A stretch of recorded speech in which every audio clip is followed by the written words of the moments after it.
Probably the most interesting part of Monday Night Football between the San Francisco 49ers and the Los Angeles Rams was when the protester with Direct Action Everywhere raced onto the field with a smoke bomb. According to TMZ Sports, the protester was finally hauled down by a couple of Rams players, and he's already filed a police report about the incident. Keep watching to find out everything you need to know about what happened. First, so what exactly happened at the game? Fans were treated with quite the entertainment in an otherwise not-so-happening game, and there have been a lot of reactions from everyone around.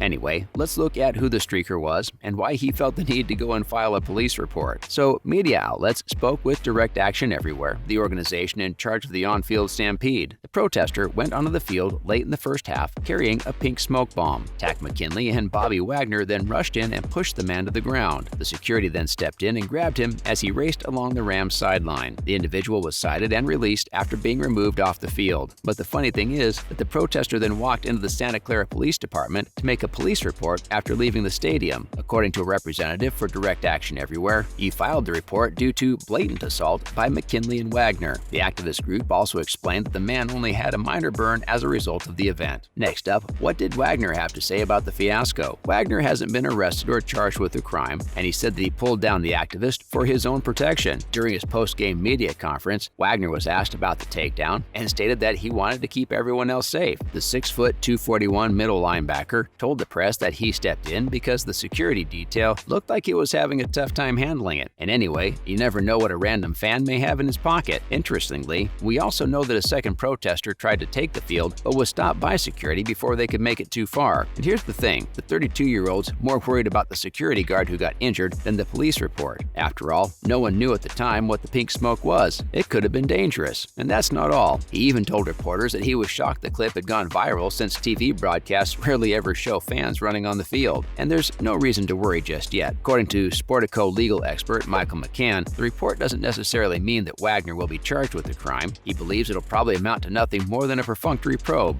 Up next, Sean McVay reacts to the police report. So after a crazy incident like this one, how'd the coach for Rams react? According to Jordan Rodriguez of The Athletic, McVay stood by his player when questioned about the matter. The 36-year-old stated, "I support Bobby Wagner." According to the Associated Press' Greg Beecham, when he was informed about the police complaint, he even said, "That's where I'm at with that. I don't think anybody would disagree." That's a fair reaction, to be honest. We're on Bobby's side too. Let's look at Peyton and Eli Manning's reactions now. Boom, in the words of the late great John Madden. So here's the thing, we can all agree that Bobby's finest tackle of the night won't be recorded in the stats, but it'll be remembered forever on Twitter. Typically, football broadcasts avoid showing field invading fans, and it's easy to understand why, right? Of course, they want to discourage such behavior in case anybody else is considering it. After all, everyone tries to look for their 15 minutes of fame. But that's not the case with Peyton and Eli Manning, who provided us with a whole breakdown of the fan rushing the field in Santa Clara, California. During the second quarter of the Monday Night Football game, Manning's ordered the video of a fan entering the field and future Hall of Fame linebacker Bobby Wagner putting a shoulder into the fan's chest. And want to know the best part about this quote? In the video that Omaha Productions tweeted for their official account, they edited out Eli's desire for nudity from streakers. He even called it amateur hour. And he's not entirely wrong, you know. They're called streakers for a reason. Anyway, everybody lost their minds because many viewers assumed the pink smoke was part of a gender reveal, which explains why it was the subject of so many tweets. One fan, @Joel91, hilariously wrote, "Bobby Wagner should break up all gender reveals. Maybe that should be his new side gig." Next up, these reactions have totally gone viral. Over the past 2 seasons, Peyton and Eli Manning have been a great success on their Monday Night Football broadcasts. The Manning cast sees the Mannings delivering commentary while watching sports from their respective homes. The Super Bowl champs certainly know a lot about football, and they provide informative commentary on every broadcast. But that's not the entire reason they're loved. They also delight viewers with their humorous remarks thrown at each other and others. Trust us, they leave no one. And they really don't mince their words. So to no one's surprise, their response video has gone viral on social media with millions of views across many platforms. This season, Peyton and Eli have 7 more games, so we can be prepared for a lot more witty remarks. Next up, do fans agree with Wagner's reaction? After viewing a tape of what he called a nice, lawful hit, Manning was pretty darn happy, and the fans weren't far behind. Even though the NFL has moved away from glorifying violent hits, fans have little to no sympathy for this protester. After all, if you sprint onto the field, you're 100% going to be tackled by a linebacker or a lineman. And hey, opposing offensive players certainly understand the sting of a Wagner hit, but at least they were protected. So although the lesson here probably should be to not go onto a field or any sporting event whatsoever, another takeaway should be to avoid getting too near to a sideline with a 242-pound All-Pro linebacker. Next, let's take a look at a tackle that didn't go too well. Okay, so while fans were on Bobby's side this time, some tackles tend to backfire and create a whole lot of controversy too. The pitch invader sparked outrage after being knocked to the ground during a game between the Gold Coast Titans and the Parramatta Eels earlier this year. The fan made it to the center of the pitch before being knocked down by a security guard. She fell down hard, and even the crowd film showed that the tackle was harsh. All this led up to the Titans chairman Dennis Watt calling for an investigation into the event, and he spoke about how security was heavy-handed. But even then, many just felt that security was only doing their job. Not to mention, even the streaker herself already defended the guards. She even said the tackle was good, and the fall looked worse than it actually was. With how out of breath she was, she mentioned that they only had to grab her and she would have collapsed. And since she was keeping it real, she also mentioned that she got exactly what she deserved, and the security guards shouldn't have to lose his job because of the brutal tackle. The Gold Coast crowd was obviously happy to cheer for the streaker, who relished her moment in the limelight. We're glad these people get to tick streaking off their bucket list, since it gives us fans a little extra enjoyment while watching. Finally, let's talk about why streaking even exists in the first place. Let's be real, streaking moments like these haven't gone away. In fact, they've only gained more popularity and media coverage. Mark Roberts brilliantly portrays this reality. We mean, he is the self-proclaimed world's most prolific streaker. And that's not all. He's streaked at over 500 events and has even been paid to streak at high-profile events like Super Bowl 38, when he was eventually bowled over by Patriots linebacker Matt Chatham. Okay, so looking at it objectively, streaking is a logistical challenge. You don't just have to get front row seats to an event, but you also have to find out how to derobe quickly and get on the field before security catches you. They're like ninjas, only more naked. So we have to wonder, are streakers really looking for attention? Are they addicted to adrenaline? Or are they simply looking for sexual thrills? While it's difficult to pin down a single cause for their subculture, serial streaker Roberts explained in an interview that streaking was addictive from the start. While it's unclear why streaking has captivated sports in such a way, it's likely to stick around for as long as it's possible to sneak past security. That's a wrap for this video. Do you think the police report will have any serious repercussions? And was it really a gender reveal pink bomb? Let us know in the comments below. Make sure to give this video a thumbs up and subscribe to our channel for more videos like this. See you in the next one. Thanks for watching.